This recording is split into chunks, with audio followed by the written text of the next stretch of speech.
Bismillahirrahmanirrahim. Bonjour les super étudiants. Dans cette nouvelle vidéo, nous allons voir la leçon suivante, les dangers du courant électrique. On va commencer par la première partie, recherche d'une panne électrique. Panne, c'est-à-dire lorsqu'un dipôle ne fonctionne pas dans un circuit, on dit qu'il est en panne. Activité expérimentale. On réalise le circuit électrique suivant en utilisant un générateur continu, une lampe, un interrupteur et 3 fils de connexion. Fil de connexion PA, BC et fil de connexion DM. Si on ferme l'interrupteur, on constate que la lampe ne s'allume pas, c'est-à-dire ne brille pas, ce qui montre qu'il existe une panne dans le circuit électrique. Alors, les questions qui posent lui-même, comment peut-on détecter cette panne? On a ici plusieurs méthodes pour chercher cette panne-là. Mais dans cette vidéo, je vous propose une méthode très simple, à réaliser pratiquement aussi, en basant sur une autre lampe qui s'appelle la lampe témoin L2. Et on contrôle toutes les constituants du circuit. On a ici 6 composants ou bien 6 constituants. Générateur continu, la lampe, l'interrupteur de 3 fils de connexion. Alors, on teste le générateur. Qu'est-ce qu'on fait? Tout simplement, on branche la lampe témoin, misbah shahid, au bord du générateur, comme vous voyez ici. Si la lampe témoin L2 s'allume, on dit que le générateur fonctionne. Mais si la lampe témoin ne s'allume pas, alors le générateur est en panne. C'est-à-dire le générateur est défectueux. Vous voulez qu'on ait le générateur ou la pile peut être déchargée. Pour contrôler le générateur, on a aussi une deuxième méthode par l'utilisation de voltmètre. Qu'est-ce qu'on fait pratiquement? On branche en dérivation le voltmètre avec le générateur. Si le voltmètre donne une valeur de tension qui n'est pas adaptable à la valeur de la tension de la lampe, pile 1, ou donne une valeur de la tension est égale à 0, dans ce cas-là, on dit que le générateur est défectueux. Très bien. Maintenant, pour contrôler le fil DN, tout simplement, on ajoute en série le fil DN avec la lampe témoin et le générateur. Vous voyez cette boucle. Si la lampe témoin s'allume, alors le fil est en bon état. Si la lampe témoin ne s'allume pas, la lampe témoin est 2, alors le fil est défectueux, peut-être coupé. Donc,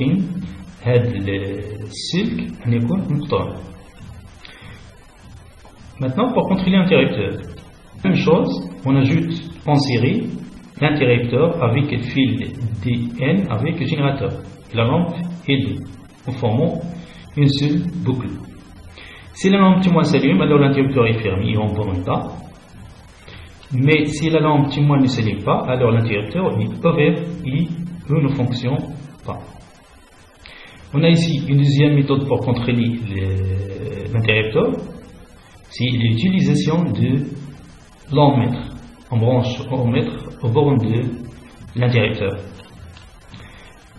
La même chose pour contrôler le fil CT, CB, on ajoute une autre fois CB en série avec l'interrupteur, fil de connexion DN et le générateur.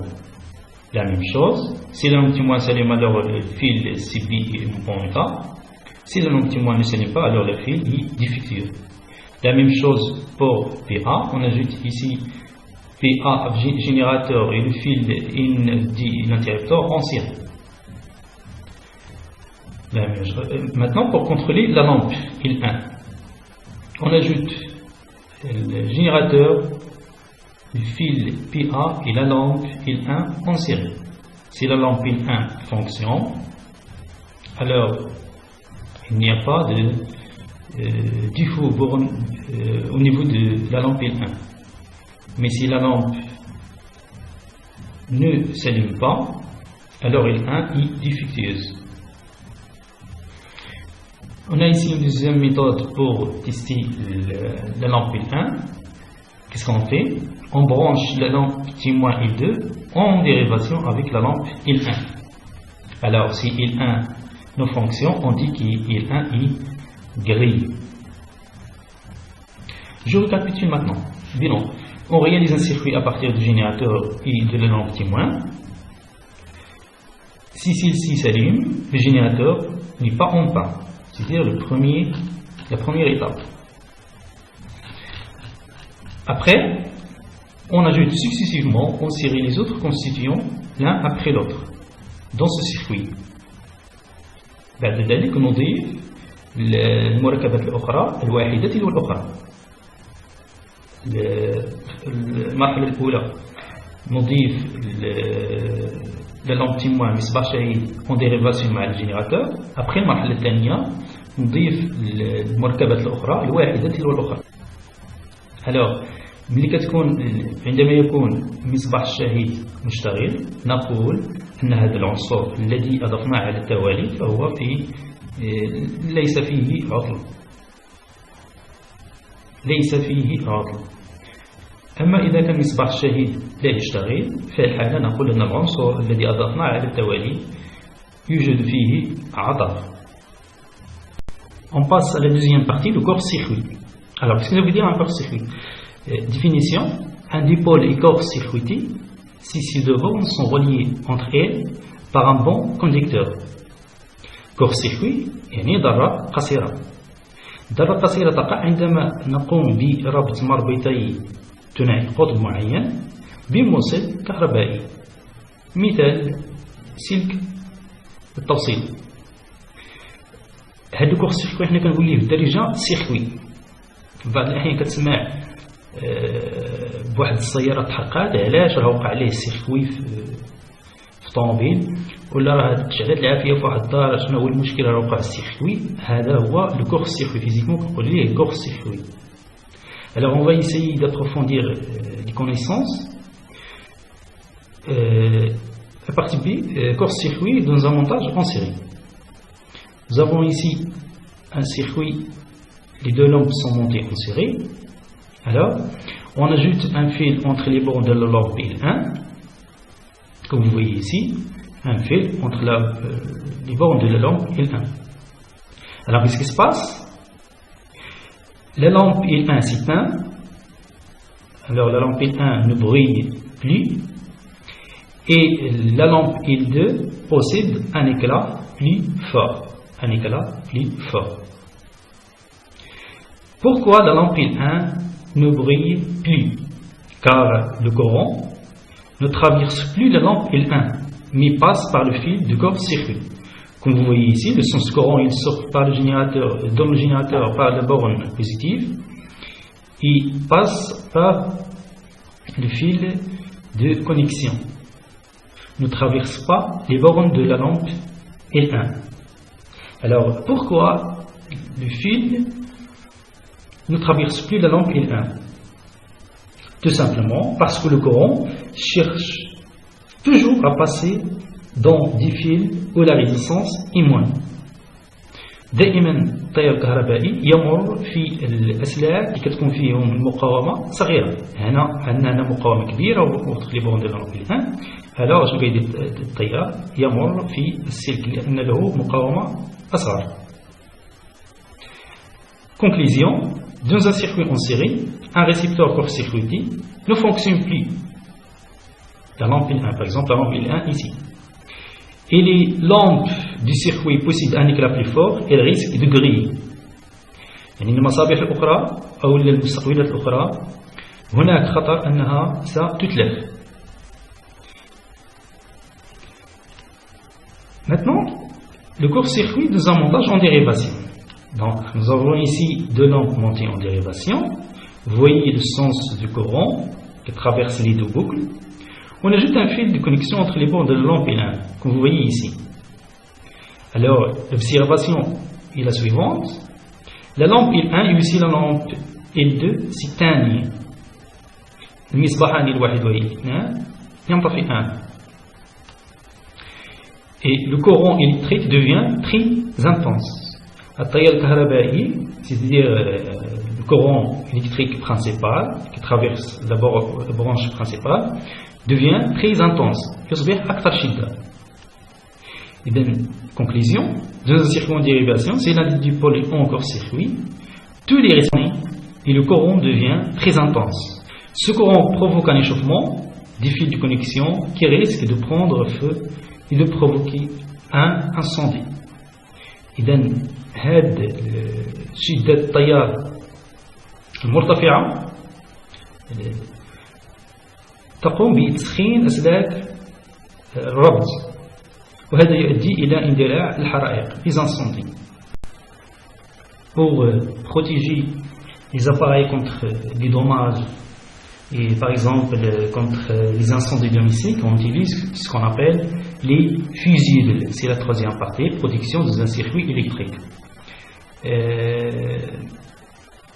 Donc dans un circuit en dérivation, nous avons ici deux lampes en dérivation et on met ici la paille de fer. Lorsqu'on court-circuite la lampe L1, ce n'est pas L2, avec un fil conducteur,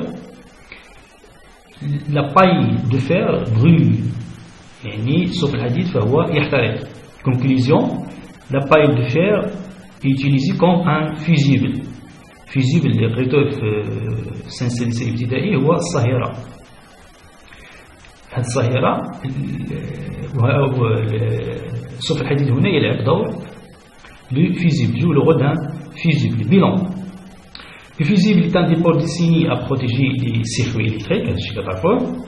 Le fusible est constitué d'un fil métallique qui fond et coupe le circuit lorsque l'intensité de courant dépasse une valeur bien déterminée, qui est la valeur maximale. Par exemple, un fusible qui comporte un fil de plomb,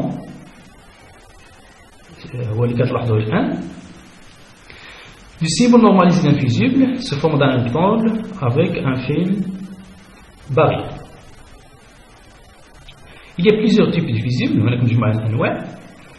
كاين واحد النوع كنستعملوه في السيارات كما تلاحظون الآن، وكاين نوع آخر الفيزيبل أوتوماتيك اللي كنستعملوه في المنزل. كاملين عندنا هاد الفيزيبل وهما كيشتغلوا أوتوماتيكمون. Si l'intensité dépasse la valeur maximale, les quatre connexions les visibles jouent le rôle d'un interrupteur ouvert. Les dangers de l'électricité. La quatrième partie. Le courant électrique peut être très dangereux pour l'être humain. Ce danger vient surtout du courant du secteur, car il est très fort et traverse sans problème notre pouls pour entrer dans notre corps. Comme tout notre système nerveux fonctionne à l'aide d'impulsions électriques, le contact soudain avec le courant électrique du secteur peut provoquer de très graves dégâts. Par exemple, l'arrêt du cours, comme vous voyez ici, si l'intensité de courant qui traverse le corps humain est égale à 0,5 mA, donc 0,5 mA c'est le seuil de perception très faible, 10 mA contraction musculaire, 30 mA paralysie respiratoire, 75 mA seuil de fabrication cardiaque irréversible, ou 1 ampère لا قدر السلامة اللي هي سكتة قلبية arrêt du corps. Quelques précautions à prendre. Pour éviter les risques du courant, il est nécessaire de prendre quelques précautions.